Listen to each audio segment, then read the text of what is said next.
Okay, Ramblers, let's get rambling. Hi, everybody. Hi, Dr. Nick. It's Some Dumb Guy here, and welcome to a very belated episode of SumDumWatch. This will be episode number 41, covering the week of July 7th through July 13th.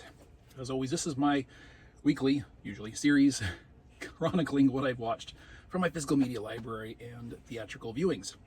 I got life stuff going on right now, and it's only going to get worse. It's only going to get more chaotic.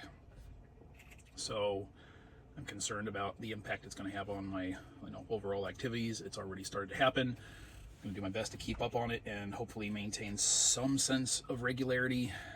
Please bear with me. We'll see how it plays out. But let's get things rolling first and foremost. Say hi to Buddy. Hey, Buddy. Ooh, tickle nose. My now semi-regular companion on this channel. We love Buddy.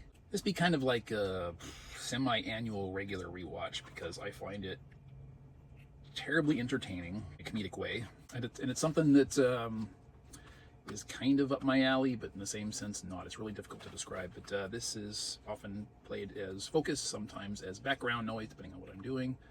I think I played it as background noise, mostly kind of intermittently checking it out while I was editing an unboxing video, but it is my DVD of Bill Maher's mockumentary Religulous. I've been a fan of this since about 2009 or so. Bill Maher's a man I have very, very mixed feelings on. He's either, for me, spot on brilliant or completely batshit crazy. And sometimes he can turn on a dime that fast. Religulous is his comedic exploration around the world of religious phenomenon and belief. He's very much a non-believer and believes religion has a serious detrimental impact on humanity and its future. And he tours the world talking to people of significance, trying to unpack and understand where they're coming from.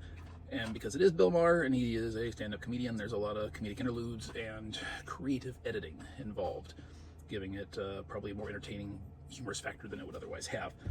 So depending on how serious you want to take it, it could be a good time. I like it. Next up, we have a first-time viewing for me of a fairly recent blind buy pickup.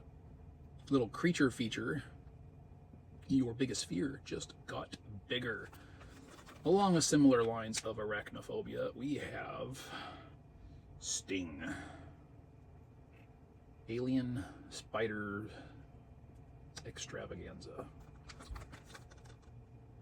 Story of an apartment complex in some big city during a winter snowstorm. Little meteorite crashes through the wall or window of one of the apartments, and this thing opens up, and an itty-bitty spider crawls out and makes its way through the apartment building. Feast or famine, and the people who live there, and one family in particular, their endeavors to survive the onslaught, so to speak. Fun time, actually. It was a great, kind of cool family dynamic to it, and it went from being predictable to unpredictable, very predictable again, and it was just like, well, okay. And open-ended for a sequel. Who knows if that'll happen. Next up was another recent blind buy for me, and a full watch for the first time since I knew of its existence. I just caught bits and pieces of it, I think, on network TV as a child, because this one was from 1984, if memory serves. It is a Scream Factory release of John Carpenter's Starman. And overall, I very much enjoyed this. This is Jeff Bridges and Karen Allen. I think it's an overall well-made movie. It's got a lot of touching heart. I don't know, those of you who have or haven't seen this classic, an alien entity comes to Earth based on probes it encounters that we send out in space.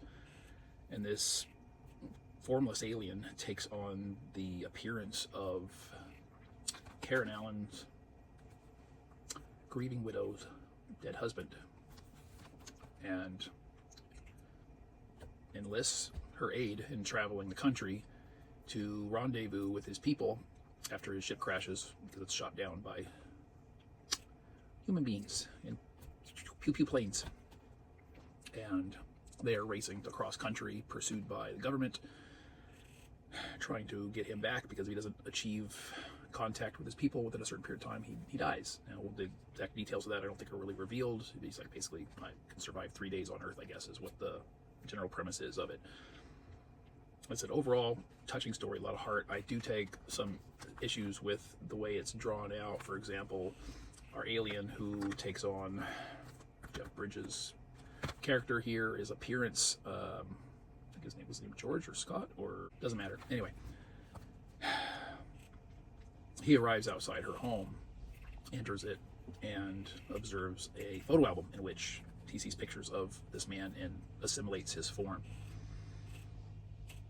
Which, within the story, is fine, but the alien doesn't know anything about anything.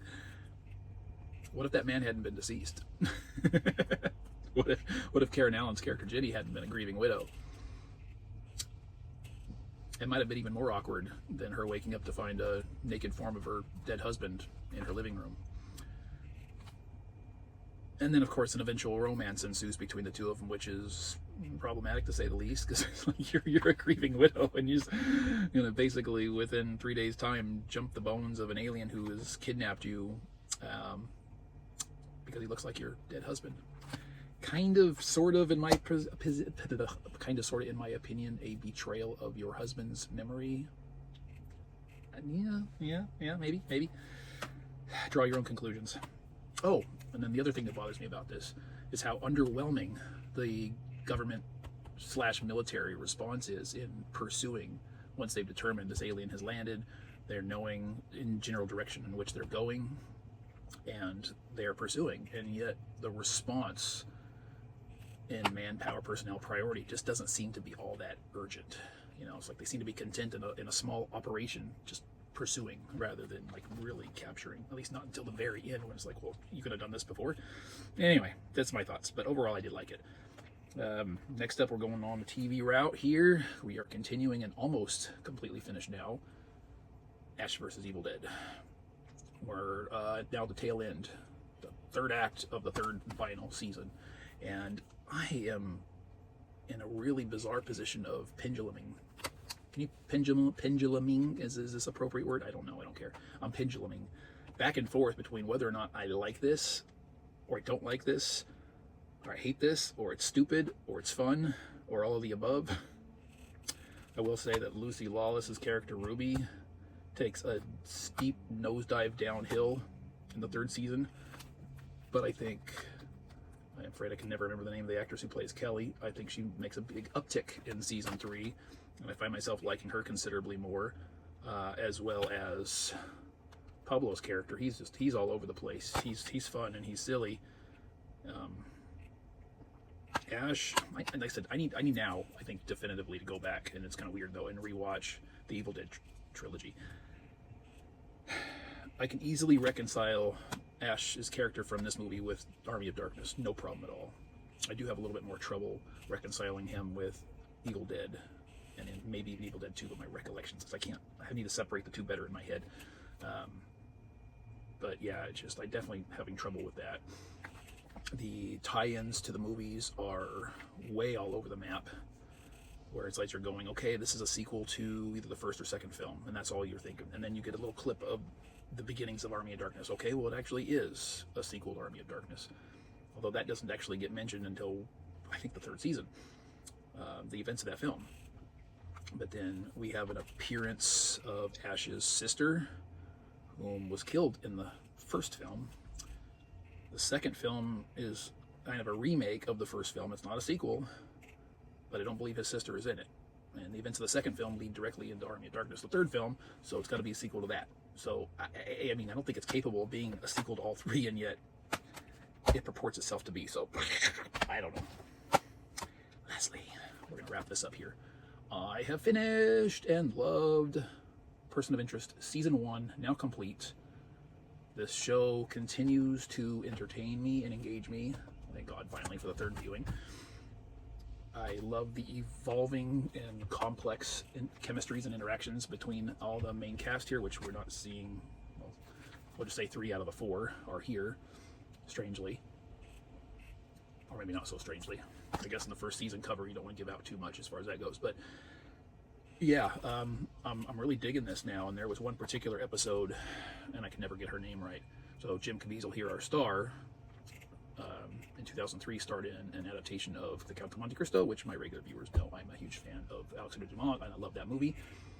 He starred as the Count of Monte Cristo, and the woman who played his fiancée in that film, Dagmara, Eastern European name of some sort. Hi, Sugar. How are you? Come here. Sugar's being very camera shy today. She's like she knows. Anyway, so that actress plays his fiancée in Count of Monte Cristo, and she makes an appearance in one episode. There she is. I got her. It's got to be sneaky sometimes, huh? You haven't been on camera in a little bit. You want to say hi to our people? What? What are you looking at? The door is creaking because of the wind. It's a little bit of a breezy out there, huh? Say hi to the people. Look, Sugar and Buddy on camera at the same time. Sugar is still struggling with Buddy having taken the precedence. Side note, yeah.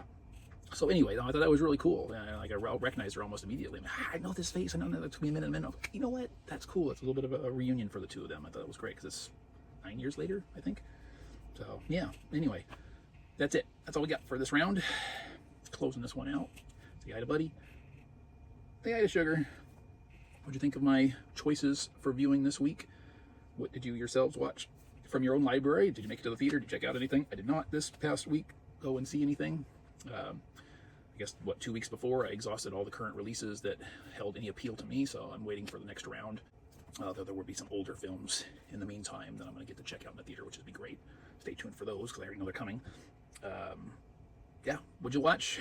Throw it at me. Engage. I will be finishing up this come next episode. No doubt about that. So I'll need another series to take its place. I don't know, probably opt for something short because this is 5 seasons long and full network TV, like 23 episode seasons. So that'll be the long game. I need something short game to short game. Long con and the short con. So anyway, to fill in. So got any suggestions for me in the meantime? As always, please throw them out. I'll see what I got. I've got a couple ideas. Anyway, thank you again for joining me once again, and I will see you in my next video. I've got unboxings. There's already 2 recorded, I think, pending release. There's another one. There's more always on the way. It's how we roll around here. So, kitty obstacle course. Thank you. Goodbye. Alan.